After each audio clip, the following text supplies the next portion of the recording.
Магистралите в България. Строим ги от десетилетия. Някои са готови, други още ги чакаме. Но знаеш ли кои са, колко са дълги и какво ги прави специално? Първо, магистрала Тракия. Напълно завършена, тя е дълга 360 км и дебна като Южна България. Свързвайки столиците с индустриалния Пловдив, плодородната Стара Загора и перлата на Черноморието Бургас.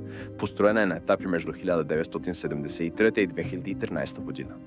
Днес е основният път към морето, понякога и към летните задръствания. Поемаме на север, към най-големия проект магистрала Хемус. От нейните 430 км 191 са готови. В процес на строеж в момента са около 100 км. Това е предизвикателният път, който трябва да свърже София и Варна, давайки живот на целия северен регион. Строежът й започва още през 1974 година, но и до днес не е завършена. Наричат я магистралата на търпението, с основание. На юг магистрала Струма ни води към Слънчево Дърция. От 172 планирани километра, 143 вече са в експлоатация. Остава най-сложният участък – пробиването на Кресненското дефиле, където се планира тунел, който ще е един от най-дългите в страната. Магистралата е част от Европейски коридор номер 4.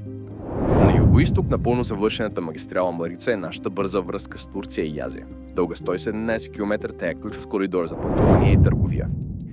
Магистрала Черноморието. Магистралата, която трябва да свърже Варна с Бургас. За сега съществува само 7 км участък край Варна. Останалото е в графата някой ден. Магистрала Европа. Най-новата магистрала, водеща към сръбската граница. Част от Европейски коридор номер 10 с модерни участъци и тунели. Постепенно се изгражда и вече се използва частично. Близо 900 км магистрали, от планирани 1600. Българските магистрали са като сериал, с много сезони, обрати и чакане. Ако ти харесва видеото, абонирай се и сподели с приятели.